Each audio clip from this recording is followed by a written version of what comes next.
Radio Département, premier partenaire du sport en Sarthe.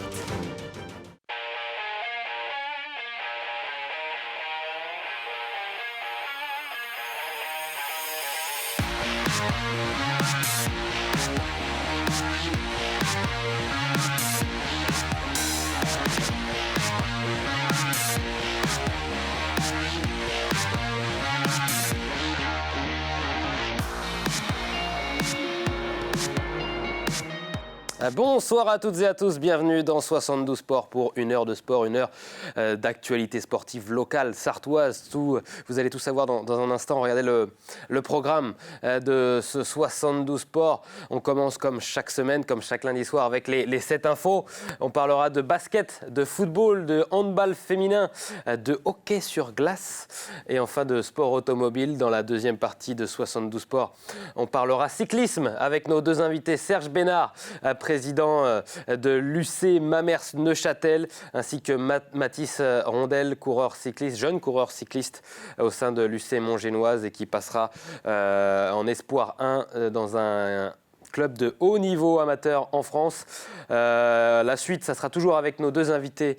On parlera évidemment de vélo, puis on fera la carte des sports. Vous en avez l'habitude, comme chaque semaine, où on présentera les programmes à suivre cette semaine en Sarthe. Et puis le supplément, une interview à suivre avec Philippe Leboucher, l'organisateur du cross international Le Maine Libre à Sarthe. Ça sera évidemment ce week-end un grand événement sportif sartois, national et même international, vous le verrez. Voilà, ça c'est le programme qui vous attend ce soir dans 72 Sports, mais on commence évidemment avec les 7 infos.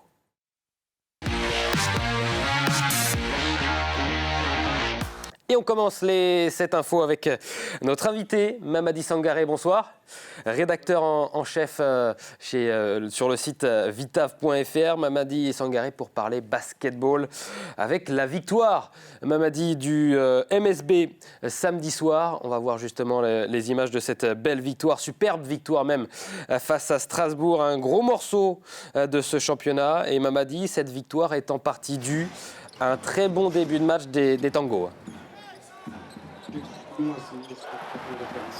Ils ont contrôlé les débats, ils ont fait preuve d'intensité, d'une grosse abnégation, une agressivité sans faille, et puis ils ont été très inspirés en attaque. 20 points d'avance après le premier quart pour les Manceaux qui ont dû ensuite contrôler la remontée de Strasbourg, c'est ça? Tout à fait, oui. C'est vrai que ça ressemblait un peu à une course-poursuite vaine, heureusement pour Le Mans des Strasbourgeois. Bon, Le Mans s'est quelque peu relâché, a connu quelques trous d'air et des pertes de balles, mais on sentait quand même qu'ils voulaient marquer leur territoire et rester les patrons, à l'image justement d'un Thomas aussi qui a été très présent à l'intérieur et Cunningham aussi, très présent à l'intérieur et au rebond. On vous parlait de certains joueurs, de certaines individualités qui ont fait un bon match. Il y en a un autre qui a fait un excellent match. L'homme du match, même on peut le dire, Terry Tarpey. On l'a vu d'ailleurs, qui a fait un petit clin d'œil à notre caméra avec Amoun Shamsuddin après avoir matché. Terry Tarpey, le Manceau, MVP de cette rencontre. 12 points. 9 rebonds, 5 passes, 3 interceptions et un contre. C'est une performance XXL. Une performance tout simplement phénoménale. C'est lui qui a montré la voie. C'est le leader. C'est ce qu'on lui demande. Il est là en bon capitaine. Lorsque l'équipe vacille un peu, il est là pour donner de l'allant, pour donner aussi de l'élan à cette équipe. Il s'est arraché sur chaque ballon. On l'a vu plusieurs fois au sol. D'ailleurs, tellement il allait chercher, tellement il allait au bout de lui-même pour récupérer le moindre ballon. Il n'a laissé aucun espace à ses adversaires aussi. Il n'a perdu que 4 ballons. Donc vraiment une performance, une très belle copie, une performance XXL comme vous l'avez salué. Et franchement, c'est lui qui a mis l'équipe du Mans sur la voie et qui a effacé aussi la déconvenue de Cholet, qu'il a fortement marqué, comme tout le groupe. Et il avait vraiment à cœur de montrer que cette équipe du Mans valait mieux et quand elle met l'intensité nécessaire, tout passe. Il n'y a pas que nous, Mamadi, qui sommes dithyrambiques sur la prestation de Terry Tarpey. Scott Bamford a déclaré après le match que pour lui, c'était le MVP à tous les matchs du MSB. Tout simplement, ça nous a fait sourire à la conférence de presse et voilà, il a juste dit, c'est lui qui sait à un moment changer la physionomie d'un match, changer le cours du jeu lorsque les événements ne tournent pas à la faveur du Mans. Et quelques minutes après, à la même table, s'est assis Éric Delors. Oui, on va justement l'écouter, m'a dit Éric Delors. Éric Delors à propos de son joueur Terry Tarpey. Ce qui est fou, c'est que quand tu regardes Terry Tarpey, parce que, bon, si je regarde son nombre de points, tu vois, souvent on dit, c'est le nombre de points, tu sais, souvent, le meilleur marqueur, il est souvent MVP. Lui, il fait 12, tu vois, ça casse pas 3 briques qu'un canard. Enfin, faut les mettre, les 12, mais tu vois. Sauf que son impact, il est colossal. Des deux côtés du terrain, il est colossal. Et je pense qu'on lui donne pas assez de crédit, de manière générale, tellement il est important dans nos résultats, et tellement... quand ça lui arrive d'être un peu moins bien, parce que ça reste un homme, nous, on est un peu moins bien. C'est vraiment un baromètre. Sous-côté, Terry Tarpey, on n'en parle pas assez? Non, on n'en parle pas suffisamment, mais fort heureusement, il y a une personne en France qui regarde beaucoup de matchs et qui est un fin connaisseur du basket, c'est Vincent Collet, le sélectionneur de l'équipe de France, qui l'a sélectionné, qui a sélectionné Terry Tarpey pour les confrontations du 26 novembre pour la qualification de la Coupe du Monde 2023. Donc voilà, c'est qu'il connaît l'impact de ce joueur, c'est ce qu'il peut apporter en termes d'énergie, d'abnégation, et c'est une très bonne nouvelle aussi pour le Mans, cette première sélection, cette première cape de Terry Tarpey en équipe de France. Bravo à Terry Tarpey, évidemment, et bravo au MSB pour cette belle victoire. On va écouter d'ailleurs, à propos de cette rencontre, de cette nouvelle victoire, le coach Éric Delors. On est rentré dans le match dans le ton qu'on voulait. On a aussi profité du fait que Strasbourg, ayant fait un gros voyage en Turquie, certainement qu'ils avaient les pattes un petit peu lourdes sur le début du match. Mais encore faut-il que nous, on y mette toutes les intentions et l'application nécessaire. Je pense que nous, on a été plutôt bien dans notre plan de jeu. À un moment, et, si tu veux, offensivement, si Strasbourg, à un moment, il change 4 fois de défense pendant le match, c'est aussi parce qu'on fait des bonnes choses. Donc à un moment ça nous a perturbés, à un moment on a un peu balbutié le basket, mais c'est aussi le jeu. Enfin, Mamadi, on va regarder à présent le classement du MSB qui fait une très très bonne opération dans ce championnat de Betclic Elite. Les joueurs de Éric Delors grimpent de 4 positions, ils étaient 8e avant ce match, ils passent à la 4e position. C'est une très très belle opération pour les Tangos. Oui, complètement, surtout c'est une équipe qui en début de saison affichait comme ambition modeste peut-être le maintien, qu'on ne voyait pas à cette place-là au regard de leur parcours chaotique dans les matchs de préparation.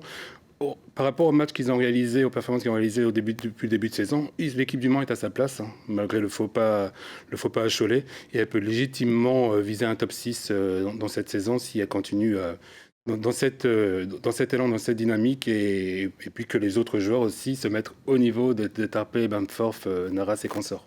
Merci beaucoup, Mamadi Sangaré, d'avoir évoqué le basket, d'avoir commenté cette page basket et cette page MSB sur le plateau de 72 Sports sur LMTV Sarthe. Merci beaucoup. Merci. On continue de parler basket avec, évidemment, le prochain match d'ailleurs du MSB. Ça sera samedi à 20h à Antares face à Bourg-en-Bresse. Voilà pour la page MSB que je referme cette fois. Et puis on parle à présent de l'autre match de basket en Sarthe. C'était en N3 féminine avec une lourde défaite.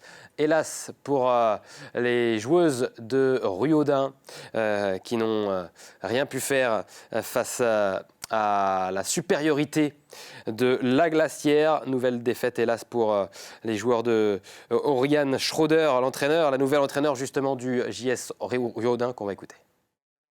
C'est une très belle équipe, la Glacerie, c'est fort, c'est super adroit, c'est à l'extérieur ils nous ont totalement manger tout simplement. On s'est fait manger sur leur tir extérieur, ils ont été super à droite et on n'a pas trouvé de solution nous. Voilà, c'est une très belle équipe là-dessus, il n'y a rien à redire. C'est difficile quoi, c'est compliqué. Maintenant voilà, faut se remobiliser, la saison n'est pas finie, on sait que c'est compliqué, la saison va être compliquée tout le long. Mais voilà, il faut continuer, on n'a pas le choix, de toute façon on va faire avec les filles qu'on a et on va essayer de s'en sortir.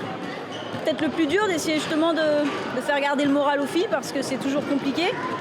Déjà dans les défaites c'est compliqué, mais là en plus avec les blessures qui viennent, Donc il va essayer justement falloir de remobiliser tout le monde et que tout le monde soit sur la même longueur d'onde, quoi. Ça va pas être simple, mais bon.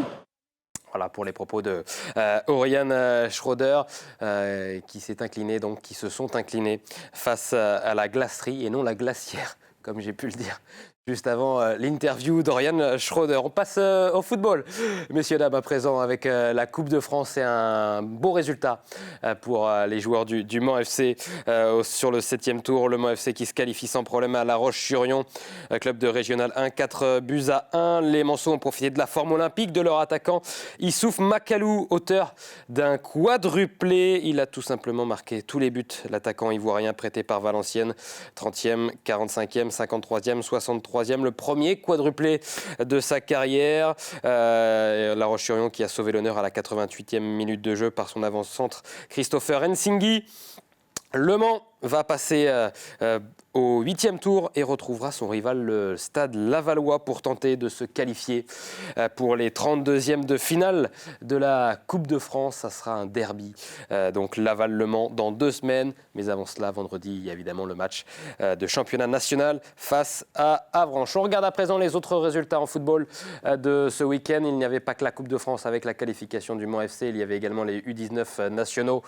Le Mans FC qui s'impose là aussi lors d'un derby, un beau derby à domicile justement au Mans. Et si les hommes de Romain Dupont se sont imposés de belle manière, 2-1. Les hommes les U17 de Grégory Cerdan ont été allés chercher un très beau point du match nul au Paris Saint-Germain. C'est peu de le souligner. Et puis en Régional 1, par contre, les 6 croix représentent les 6 défaites pour nos 6 clubs sarthois représentés dans ce championnat de Régional 1. Malheureusement pour nos clubs sarthois, tous les clubs se sont inclinés. La Flèche, Mulsanne, Coulennes, La Ferté-Bernard, la Suze et la réserve de Sablé ont tous les 6 perdu ce week-end. On passe au handball. À présent, le handball, et puis là, après 3 semaines de coupure, l'Entente Sarthe-Pays du Mans s'est incliné malheureusement face à Limoges, 38-29. Les joueurs de Rémy-sur-Ain ont joué coude à coude avec leur adversaire durant une grande partie du match avant de céder dans les 10 dernières minutes de jeu. 5e défaite en 7 matchs pour l'Entente Sarthe Handball Pays du Mans, qui est actuellement 10e sur 12. Prochain match, ça sera face à l'avant-dernier Sully-sur-Loire, samedi prochain à 21h au gymnase Jean Rodot. Match évidemment très important pour le maintien en National 3. Un mot de hockey sur glace après le gymnase, la patinoire, la glace, avec le Hockey Club du Mans. 2e match de la saison pour les Renards. Et 2e victoire après une première victoire à l'extérieur. C'est une 2e victoire ce week-end et ce à domicile. Victoire 7-5 des Sarthois face au Havre dans ce trophée fédéral loisir avec un doublé notamment pour Axel Chanen. Prochain match, ça sera samedi prochain à 17h45 à City Glass face à Rouen.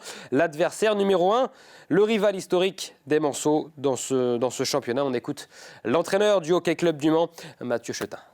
On a bien tenu le match, très fier de mes joueurs qui ont tout donné jusqu'au bout. Très compliqué sur la 3e période où Le Havre a tout fait pour revenir. Finalement, belle victoire 7-5 avec tous les trios qui ont réussi à marquer. Ce qu'il faut noter, puisque ce n'est pas souvent le cas non plus, un bel investissement de chacun. Très concrètement, sur ce match-là, on savait qu'on serait supérieur. Le but du jeu, c'était que toute l'équipe puisse jouer, que tout le monde prenne du plaisir. Avec ce que je disais tout à l'heure, vraiment la satisfaction de voir tous les trios devant marquer des points. Ce qui n'est pas souvent le cas, on a souvent des lignes qui sont plus offensives ou plus défensives. Et là, tout le monde a défendu, tout le monde a attaqué. Non, vraiment, c'était un très bon match. Voilà pour la réaction du coach Manceau. Et puis on termine cette première partie, les 7 infos, par un petit mot de course automobile avec la course aux États-Unis d'endurance nommée Petit Le Mans. Dernière manche d'IMSA, Mazda s'offre la victoire avant de se retirer de l'endurance. Vous avez vu la joie de l'équipage japonais 30 ans après son sacre lors des vraies 24 heures du Mans. C'est sur le Petit Le Mans que le constructeur japonais s'impose, cette fois devant la Cadillac de Derani et Nasser. Nasser, qui décrochent d'ailleurs, eux, le titre de champion 2021. Voilà pour les 7 infos. On parle cyclisme dans un instant, dans la deuxième partie de 72 Sport, avec nos deux invités, Serge Bénard, président de l'UC Mamers Neuchâtel, et Mathis Rondel de l'UC Montgénoise. À tout de suite.